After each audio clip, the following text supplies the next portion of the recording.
नमतः नमः संस्कृताय मित्रों। आप सभी का हमारे इस संस्कृत साहित्य यूट्यूब चैनल में हार्दिक स्वागत है।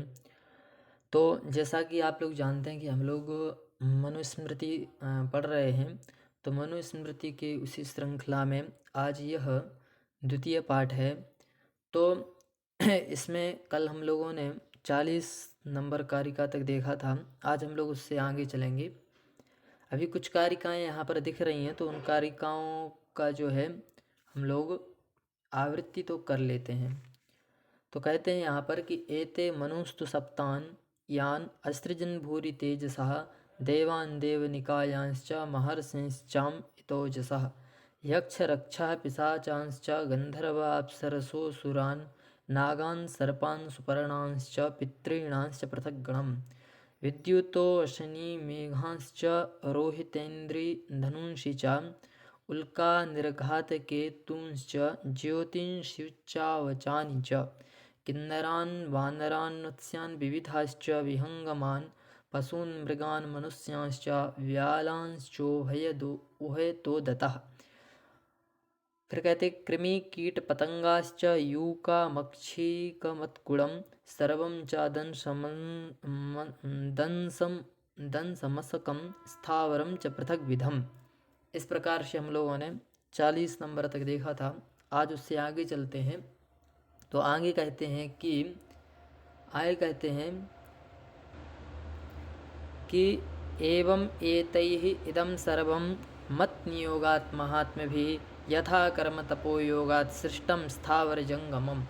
अर्थात यह जो महात्मा लोग थे, 7 जो महात्माओं का जो वर्णन आया था, उन 7 महात्माओं ने एवं एतैः इदं सर्वम, एवं एतैः ये सब जो है, ये सब उन लोगों ने मत नियोगात महात्म्य भी, महात्मा जनों ने मेरे नियोग अर्थात मेरी आज्ञा से क्या किया, बनाया। और फिर यथा कर्म तपोयोगात सृष्टम स्थावर जंगमम, और यथा कर्म तपोयोगात सृष्टम स्थावर जंगमम अर्थात यथा कर्म तपोयोगात, तप के योग से उन महात्मा जनों ने सृष्टम मतलब बनाया, किसको, स्थावरों को और जंगम को। स्थावर को मतलब चर और अचर, इस प्रकृति की उन लोगों ने रचना की। फिर अब आगे चलते हैं। तो आगे आता है कि येषां तु यादृशं कर्म भूतानां इह कीर्तितं तत्तथा वो अविधास्यामि क्रमयोगं च जन्मनि। अर्थात येषां तु यादृशं कर्म भूतानां इह कीर्तितं, जिनका जिस प्रकार का कर्म यहाँ पर बताया गया है, ठीक उस प्रकार का अब हम आगे कर्म बतलाएंगे। तथा वह मतलब वो सब हम आप लोगों के लिए, वह मतलब आप लोगों के लिए क्रम योगम मतलब क्रम पूर्वक अविधास्यामि मतलब बताएंगे। फिर कहते हैं पशवश्च मृगाश्चैव ब्यालाश्च उभयो दत्तः रक्षांसि च पिशाचांश्च मनुष्याश्च जरायुजाः। मतलब दिखा रहे हैं कि यहाँ पर 3-4 प्रकार से दिखलाते हैं कि उत्पत्ति होती है। जरायुज, अंडज, स्वेदज और उद्भिज। उसी की प्रक्रिया को दिखाते हुए यहाँ पर कहते हैं कि कौन जरायुज हैं, कौन अंडज हैं, कौन स्वेदज हैं और कौन उद्भिज हैं। तो उनके लिए कहते हैं कि जरायुज कौन कौन से हैं। तो कहते हैं पशवश्च मृगांश्चैव ब्यालाश्च उभयोदतः, कि पशु हो गए, मृग हो गए, ब्याल हो गए, ब्याल अर्थात व्याघ्रादि। ऐसे जो उभयोदतः मतलब उभय, ऊपर और नीचे दांत वाले हैं। और राक्षस हो गए, और पिशाच हो गए, और मनुष्य हो गए। ये सब कैसे होते हैं, जरायुज होते हैं। और अंडज के लिए कहते हैं अंडजाः पक्षिणः, पक्षी हो गए, सर्प हो गए। और नक्र कहते हैं मगरमच्छ को, तो नक्र हो गया। और मत्स्य हो गया, और कच्छप हो गया। और यानी चैवम प्रकाराणि स्थलजानि और औदकानि च। मतलब स्थलज जो है मतलब स्थल पर उत्पन्न होने वाले हैं, और जो अर्थात जल में उत्पन्न होने वाले हैं, ये सारे के सारे अंडज होते हैं। ठीक। फिर अब आते हैं स्वेदजं दंसमशकं यूकामक्षिकमत्कुडम् और ऊष्मणश्चोपजायन्ते यच्चान्यत् किं चीदृशम्। स्वेदज कौन कौन से होते हैं? तो दंस हो गया, मशक हो गया, ठीक, और यूक हो गया, और मक्षिका हो गई, और मतकुड़म हो गया, खटमल हो गया, और ऊष्मणश्चोपजायन्ते अर्थात स्वेदज जो होते हैं वो कैसे होते हैं? तो उष्णता के कारण ये सब जो है उत्पन्न हुआ करते हैं। और यत् च अन्यत् किंचिदृशम, मतलब यहाँ पर एक प्रकार से कुछ का नाम गिना दिया है और कुछ अपने से समझना चाहिए, मतलब इस प्रकार के जो देखें उनको स्वेद समझना चाहिए। फिर अब आगे कहते हैं कि उद्भिज्जाः स्थावराः सर्वे बीजकांड प्ररोहिणाः औषध्या फलपाकांता बहुपुष्पफलोपगाः। मतलब उद्भिज्ज स्थावराः, मतलब यहाँ पर उद्भिज्ज के लिए दिखला रहे हैं। और उद्भिज्ज जो होते हैं उनमें दो भाग होते हैं, एक तो बीज से उत्पन्न होने वाले और एक शाखा से उत्पन्न होने वाले। मतलब क्या होता है कि कहीं किसी किसी वृक्ष के लिए हमारे लिए क्या करना पड़ता है कि उसका बीज ही लगाना पड़ता है, तब जाके वो वृक्ष होगा अथवा पौधा होगा। और कहीं कहीं पर हम यदि उसकी एक किसी दूसरे वृक्ष की शाखा लाकर यदि लगा दें तो उस शाखा से जो है बीज हो जाता है, शाखा से वृक्ष हो जाता है, तो वो कांड कांड से उत्पन्न होने वाले माने जाते हैं, ठीक। तो उद्भिज्ज जो है वो दो प्रकार के होते हैं। और उद्भिज्ज उनको क्यों कहते हैं? क्योंकि वो पृथ्वी को चीर करके उत्पन्न होते हैं, इसलिए वो उद्भिज्ज कहलाते हैं। तो कहते हैं उद्भिज्जाः जो है वो दो प्रकार, उद्भिज्जाः स्थावराः सर्वे कितने प्रकार के होते हैं? तो बीज और कांड प्ररोहिण, बीज प्ररोहिण और कांड प्ररोहिण भवन्ति, ठीक। तो कहते हैं कि बीज से उत्पन्न होने वाले कौन से हैं? तो औषध्या फलपाकांत्या बहुपुष्प फलोपगाः, जो औषधि होती हैं वो बीज से उत्पन्न होती हैं। और उनमें क्या होते हैं? फल फलपाकांता, मतलब फल होते हैं, और वो फल क्या होते हैं? पकते हैं वो फल, ऐसे फल लगते हैं। और बहुपुष्प फलोपगाः, बहुत सारे फल और पुष्पों को उत्पन्न करती हैं, तो जो जो औषधि में आती हैं। तो जैसे गेहूँ हो गया, चावल, धान आदि हो गया, तो ये सब किस में आ जाएंगे? औषधि में आ जाएंगे, ठीक। और फिर अब आगे कहते हैं कि अपुष्पाः फलवन्तो ये ते वनस्पतयः स्मृताः, अर्थात अपुष्पाः जो अपुष्प हैं, अर्थात जिनमें पुष्प नहीं आते, इस प्रकार के जो वृक्ष हैं और पुष्प नहीं आते हैं और फल लगते हैं, तो इस प्रकार के जो वृक्ष होते हैं उनको क्या कहते हैं? वनस्पति में उनकी गिनती आती है, वो वनस्पति कहलाते हैं, ठीक। और पुष्पिणः फलिनश्चैव वृक्षास्तु भयतः स्मृतः, मतलब जो पुष्पित भी होता हो और फलित भी होता हो, इस प्रकार का जो होता हो स्थावर, उसके लिए क्या कहते हैं? वृक्ष कहते हैं, ठीक। और गुच्छ गुल्मम विविधम तथैव तृणजातयः बीजकांडरूहाण्येव प्रताना औवल्य एव च, ठीक। बीज से जो उत्पन्न होते हैं उनको क्या कहते हैं? गुच्छ कहते हैं। और कांड कांड अर्थात जो ऐसे ही लगा दिए जाएं, अर्थात जिसमें बीज की आवश्यकता ना पड़े, ठीक, तो गुल्म हो जाते हैं वो। तो इस प्रकार से जो यहाँ पर उसके बारे में दिखाया।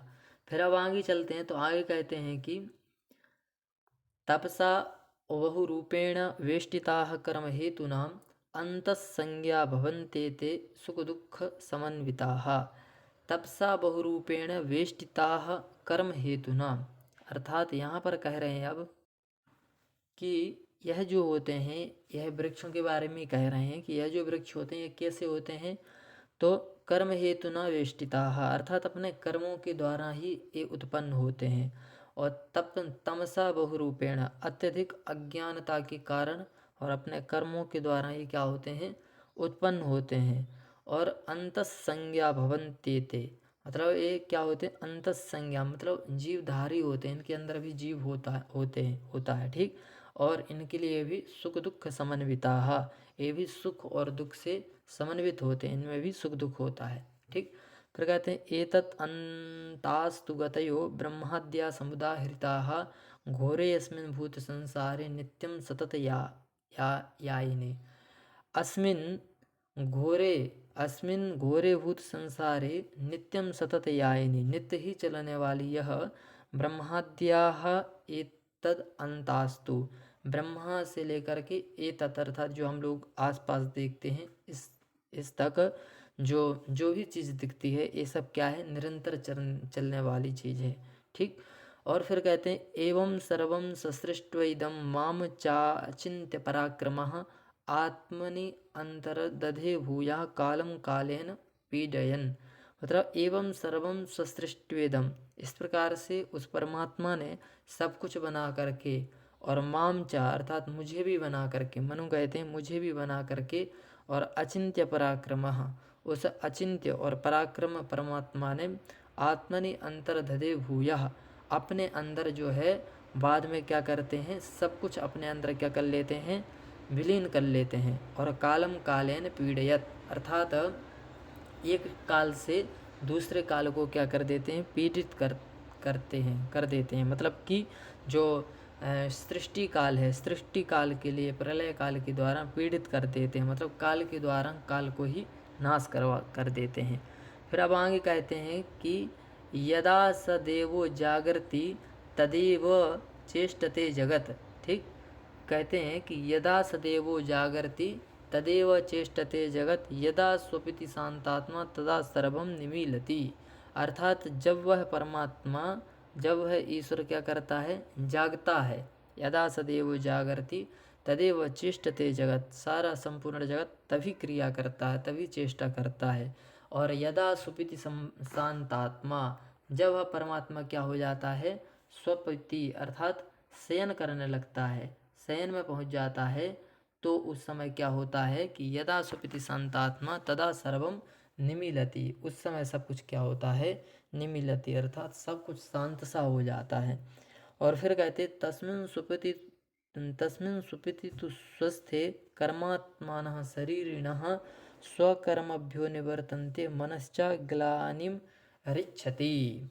अर्थात यहाँ पर कह रहे हैं कि तस्मिन् स्वपिति, ठीक, कि इस श्लोक के लिए ऊपर वाले श्लोक से जोड़ रहे हैं कि तस्मिन् स्वपिति तु स्वस्थे कर्मात्मानः शरीरिणः, मतलब कि शरीरिणः कर्म से युक्त जो शरीर है वह आत्मनः, मतलब कि अपने आप को स्वकर्मभ्यो निवर्तन्ते, मतलब अपने कर्म से क्या हो जाता है, निवृत्त हो जाता है। जब वह परमात्मा क्या होता है, स्वपिति मतलब शयन में चला जाता है। और मनश्च ग्लानिम रिच्छति, और मन जो होता है वह भी अपने आप को हर एक इंद्रियों से निवृत्त करके और एक जगह स्थित हो जाता है। इस प्रकार से कह रहे हैं इसमें। फिर अब आगे कहते हैं कि युगपत्तु प्रलीयन्ते यदा तस्मिन् महात्मनि तदायं सर्वभूतात्मा सुखम सुपिति निर्वृतः। युगपत्तु प्रलीयन्ते यदा तस्मिन् महात्मनि, ठीक, अर्थात जब वह सारे के सारे लोग युगपत्तु प्रलीयन्ते अर्थात उसमें समाहित हो जाते हैं, यदा तस्मिन् महात्मनि, महात्मनि अर्थात उस परमात्मा में, तब तदा अयम सर्वभूतात्मा सभी भूतों का आत्मस्वरूप सुखम स्वपिति निर्वृतः अर्थात सब कुछ त्याग करके और आनंद पूर्वक आनंदित होकर के क्या करता है, शयन करता है, सोता है। और फिर अब आगे कहते हैं कि तमोयम तु समाश्रित्य चिरम तिष्ठति सेन्द्रियः न च स्वं कुरुते कर्म तदा उत्क्रामति मूर्तितः। अर्थात ठीक, कि तमोयम तु समाश्रित्य चिरम तिष्ठति सेन्द्रियः, अर्थात यह जो जीव है इसके बारे में बता रहे हैं कि तमोयम तु समाश्रित्य, अयम जीवः तम के लिए आश्रित बना करके अर्थात सुसुप्ति अवस्था में जा करके, और चिरम तिष्ठति सेंद्रिय होकर के अर्थात इंद्रियों के साथ में यह चिरकाल तक क्या होता है, स्थित रहता है, चिरम तिष्ठति। और न च स्वयं कुरुते कर्म, और स्वयं कोई भी कर्म नहीं करता है, तदा उत्क्रामति मूर्तितः, और यह फिर जो क्या करता है, धीरे धीरे मूर्ति अर्थात शरीर को धारण करता है। और किस प्रकार से, तो यदा अणुमात्रिको भूत्वा बीजम स्थाणु चरिष्णुचा, अर्थात अणु मात्र होकर के और जो है ये अपने बीज को स्थापित करता है। कहाँ स्थापित करता है, तो स्थाणु में अथवा चरिष्णु अर्थात चर में, स्थावर में अथवा जंगम में, चर में अथवा अचर में, यह क्या करता है, अपने बीज को स्थापित करता है। और समाविशति संसृष्टस और अपने बीज को स्थापित करके और तदा मूर्तिम विमुंचति, फिर मूर्ति को क्या करता है, यह धारण करता है। एवं सा जाग्रत स्वप्नाभ्याम इदं सर्वं चराचरं संजीवयति च अजस्रं प्रमापयति चाव्ययः। एवं एवं सा जागृत स्वप्नाभ्याम, इस प्रकार से सा अर्थात वह परमात्मा जागृत अवस्था और स्वप्नावस्था से इस चराचर जगत को संजीवय अजस्रम अर्थात निरंतर, संजीवयति मतलब कि जीवित रखता है, और प्रपातयति मतलब नष्ट करता है। कौन? वह अव्ययः, स अव्ययः, वह परमात्मा, वह ईश्वर। आगे चलते हैं, फिर आता है कि इदम इदं तु शास्त्रं, नहीं सॉरी, इदं शास्त्रं तु कृत्वासौ मामेव स्वयमादितः विधिवत् ग्राह्यामास मरीच्यादींस्त्वहं मुनीन्। ठीक, इदं शास्त्रं तु कृतोसौ, कि यह जो शास्त्र है, इस शास्त्र के लिए सबसे पहले इदं शास्त्रं तु कृत्वा असौ माम एव स्वयं आदितः, मेरे लिए ही सबसे पहले जो है भगवान ने क्या किया था, मतलब उन्होंने, सृष्टिकर्ता ब्रह्मा जी ने मुझे यह धर्मशास्त्र सबसे पहले सुनाया था। इदं शास्त्रम कृत्वा असौ माम एव स्वयं आदितः, सबसे पहले मुझे ही सुनाया गया था। और फिर विधिवत ग्राह्यामास, फिर मरीच्यादींस्तुम अहम मुनीन्, फिर मैंने इसके लिए मरीच्यादि मुनियों के लिए सुनाया। और एतद्वा अयं भृगु शास्त्रं श्रावयिष्यति अशेषतः एतत् हि मत्तो अधिजगे सर्वम एषो अखिलम मुनिः, अर्थात एतद् वह, और यही जो शास्त्र है, यही शास्त्र अशेषतः मतलब कि संपूर्ण जो शास्त्र है, इसको भृगु जो मुनि है, वह मुनि वह मतलब तुम लोगों के लिए श्रावयिष्यति अर्थात सुनाएंगे।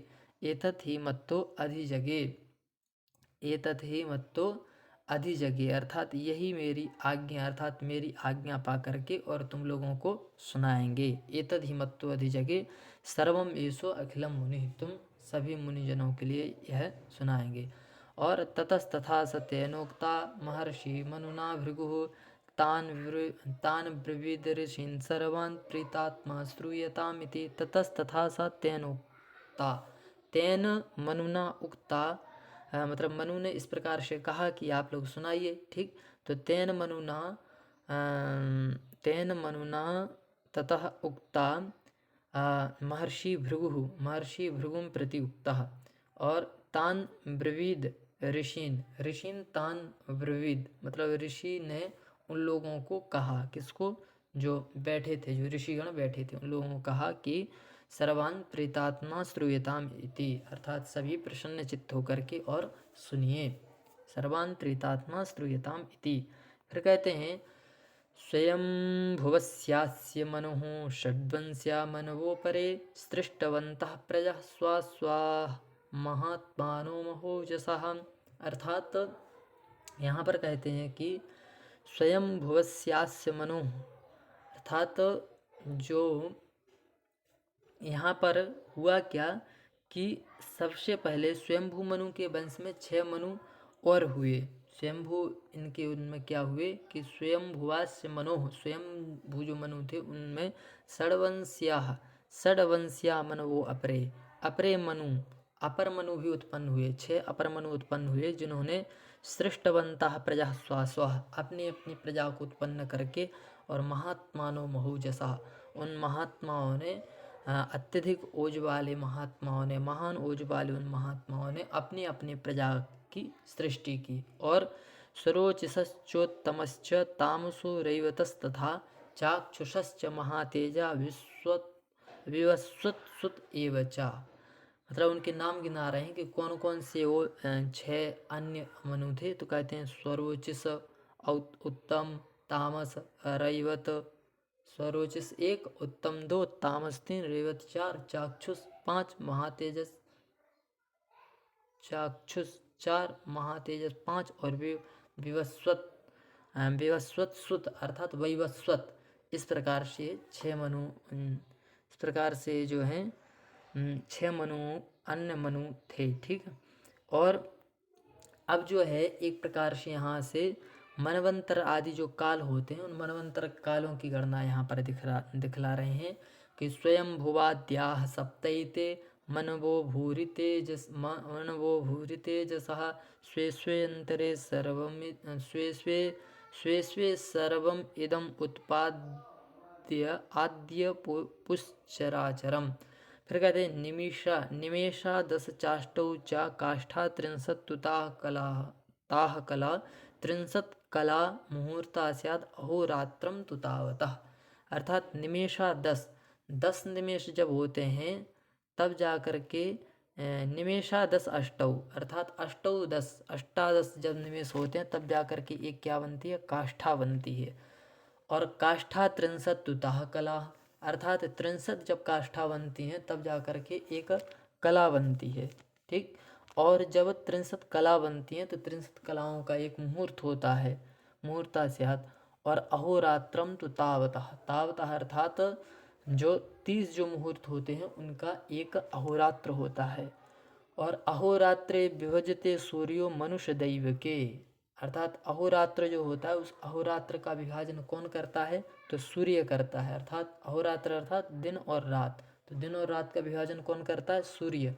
तो अहोरात्रे विभजते सूर्य मनुष्य दैव के, मनुष्य और देवताओं का जो अहोरात्र होता है उसका विभाजन कौन करता है, सूर्य करता है। और फिर कहते हैं कि रात्रि स्वप्नाय भूतानाम चेष्टाई कर्मणाम अहह अर्थात जो रात्रि होती है, अहोरात्र में क्या होता है, रात्रि होती है और दिन होता है। तो कहते हैं कि जो रात्रि होती है वह रात्रि स्वप्नाय भूतानाम अर्थात भूतानाम स्वप्नाय भवति, रात्रि भूतों के सोने के लिए होती है। और चेष्टाई कर्मणाम अहह अर्थात जो अह होता है अर्थात जो दिन होता है वह दिन भूतों के किसके लिए होता है, चेष्टाई अर्थात चेष्टा के लिए होता है। ठीक, अर्थात क्रियाकलापों के लिए होता है।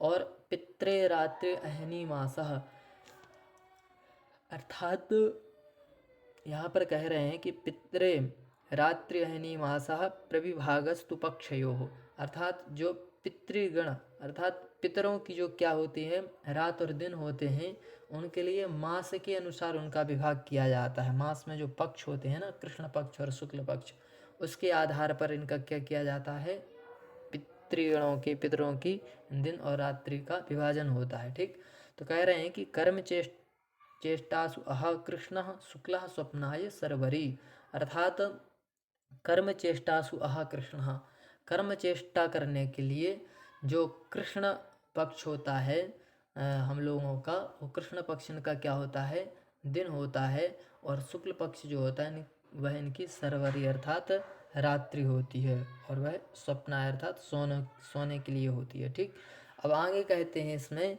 कि देवे रात्रि अहनी वर्षो प्रविभागस्तयोः पुनः अर्थात देवताओं की जो रात और दिन होते हैं उनका प्रविभाग किस प्रकार से किया जाता है, तो वर्ष के अनुसार किया जाता है।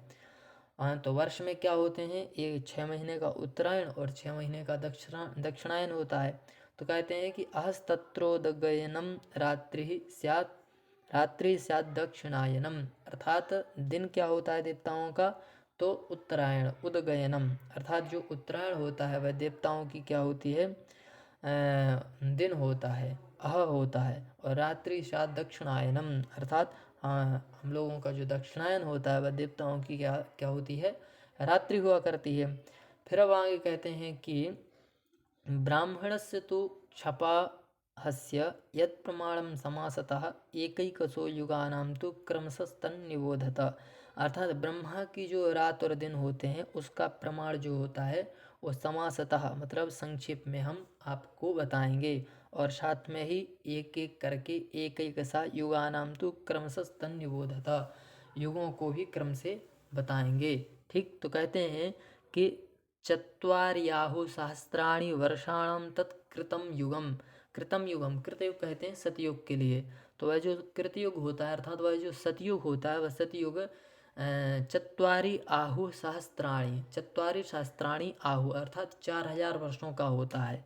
और उसमें तस्य तावत सती संध्या संध्यांशश्च तथा विधा अर्थात कोई भी जब युग आरंभ होता है और समाप्त होता है तो आरंभ में एक संध्या काल और जब समाप्त होता है तो संध्यांश हुआ करता है। ठीक, तो उसी के लिए कह रहे हैं कि संध्या और संध्यांश जो है तो 4000 वर्ष का तो एक युग हो गया, और उसका जो संध्या और संध्यांश है उसके लिए कह रहे हैं कि तावत सती संध्या, तावत सती, तावत से ले लेना हमको 4 और सती सती से ले लेना है 100, तो 400 वर्षों की क्या होती है, संध्या होती है।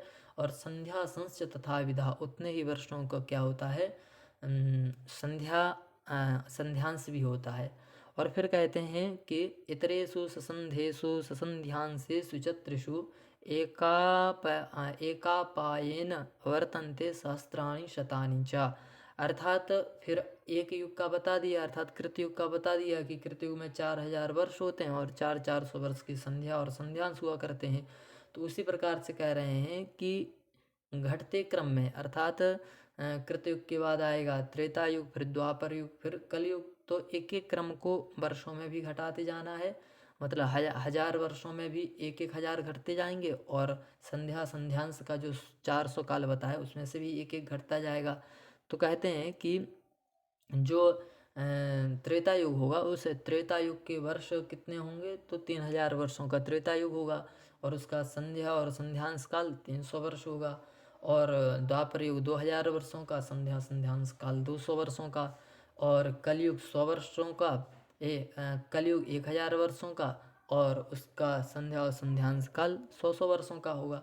तो इसी प्रकार से इस श्लोक में कहा है कि इतरेषु इतरेषु युगेषु ससंध्येषु ससंध्येषु ससंध्यांशेषु ससंध्यांशेषु ससंध्यांशेषु च त्रिषु त्रिषु एकापायेन वर्तन्ते सहस्राणि शतानि च, एक एक पाय करके, और उसमें उतना उतना काल होता है। ठीक, तो आज हम लोगों ने यहाँ तक देखा। अपेक्षा है कि आप लोगों ने धैर्यतापूर्वक सुना होगा, और धैर्यतापूर्वक सुनने के लिए धन्यवाद। अब अगली क्लास में मिलेंगे अगले श्लोकों के साथ में, इसी के साथ में। जयतु संस्कृतम जयतु भारतम। सभी को नमो नारायणाय।